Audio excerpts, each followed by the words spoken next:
अभी जो हम पे टैरिफ लगे हैं वो दो भाग के हैं। एक भाग है कि ट्रेड के मामलों में हमारे देश में इंपोर्ट ड्यूटी इतनी है।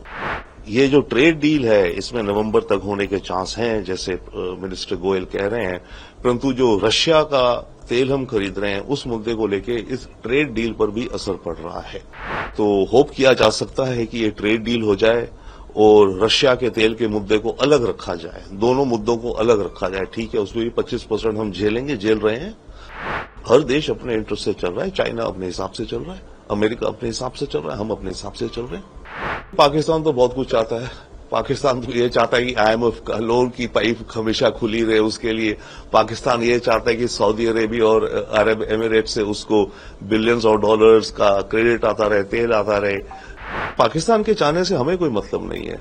हमारा रिश्ता है रशिया से, और रशिया इंडिया के बायलैटरल बहुत ही अलग लेवल के रिश्ते हैं। मिनिस्टर पीयूष गोयल ने कहा है कि नवंबर तक अमेरिका के साथ व्यापार समझौता होने की उम्मीद है और इससे हमारे चाइना के साथ जो संबंध है वो भी बेहतर होंगे। जी हां, होप करते हैं नवंबर तक। देखिए, अभी जो हम पे टैरिफ लगे हैं वो दो भाग के हैं। एक भाग है कि ट्रेड के मामलों में हमारे देश में इंपोर्ट ड्यूटी इतनी है, उनके देश में कितनी है, उन सब मुद्दों को लेके भारत का फार्मिंग सेक्टर खोला जाए, डेटा लोकलाइजेशन के मुद्दे हैं, ये नॉन टैरिफ बैरियर्स कहलाते हैं। तो ये सारा ट्रेड का मामला है, इसमें हम पे 25% टैरिफ है और बाकी 25% तो वो है कि हम रशिया से तेल खरीद रहे हैं उसको लेकर के। हालांकि ये जो ट्रेड डील है इसमें नवंबर तक होने के चांस हैं, जैसे मिनिस्टर गोयल कह रहे हैं, परंतु जो रशिया का तेल हम खरीद रहे हैं उस मुद्दे को लेके इस ट्रेड डील पर भी असर पड़ रहा है। तो होप किया जा सकता है कि ये ट्रेड डील हो जाए और रशिया के तेल के मुद्दे को अलग रखा जाए, दोनों मुद्दों को अलग रखा जाए। ठीक है, उसमें भी 25% हम झेल रहे हैं, ओके, बट इस मुद्दे को अलग किया जाए। तो शायद उस तरफ प्रयास है ये कि डील लिंक किया जाए और ट्रेड डील तो कम से कम कर ली जाए। सर, अमेरिकी राष्ट्र भारत पर बहुत ऊंचे टैरिफ लगाने का आरोप लगाया है और कहा है कि अब तक व्यापार संबंध एक तरफा रहे हैं, जो हिंदुस्तान टैरिफ लगाता है वो सबसे अधिक होता है।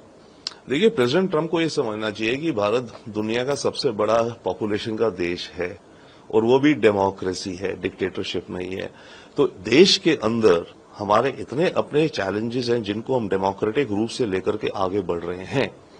तो ऐसे में हमें अपने देश की इकोनॉमी, अपना फार्मिंग सेक्टर या कुछ ऐसे सेक्टर्स जो हैं और जिस वर्ल्ड व्यू से हम दुनिया को देखते हैं, हमें वो लेके आगे चलना है। हाँ, हम पे टैरिफ्स हैं, हम लगाते हैं ज्यादा, नो डाउट। हाँ, हमारा domestic regulations and ease of doing business मुश्किल है, बहुत रिफॉर्म होना चाहिए, क्योंकि ट्रंप वो भी डिमांड कर रहे हैं। उनका कहना यह कि अमेरिकी एक्सपोर्ट्स के लिए इंडिया की मार्केट खोलो, राइट। तो उनका वो कहना है, परंतु इंडिया अपने सॉवरेन हिसाब से अपने इंटरेस्ट पे चलेगा। हर देश अपने इंटरेस्ट से चल रहा है, चाइना अपने हिसाब से चल रहा है, अमेरिका अपने हिसाब से चल रहा है, हम अपने हिसाब से चल रहे हैं। रूस के राष्ट्रपति व्लादिमीर पुतिन से कहा कि भारत और रूस के संबंधों का सम्मान करते हैं, लेकिन पाकिस्तान भी रूस से मजबूत रिश्ते बनाना चाहता है। देखिए, पाकिस्तान तो बहुत कुछ चाहता है। पाकिस्तान तो ये चाहता है कि IMF का लोन की पाइप हमेशा खुली रहे उसके लिए। पाकिस्तान ये चाहता है कि सऊदी अरेबिया और अरब एमिरेट से उसको बिलियंस ऑफ डॉलर्स का क्रेडिट आता रहे, तेल आता रहे। चाइना कंस्ट्रक्शन करता रहे, सीपे कॉरिडोर बनाता रहे और ट्रंप उसको चाय पे बुलाता रहे। पर ठीक है, पाकिस्तान के चाहने से हमें कोई मतलब नहीं है। हमारा रिश्ता है रशिया से, और रशिया इंडिया के बायलैटरल बहुत ही अलग लेवल के रिश्ते हैं।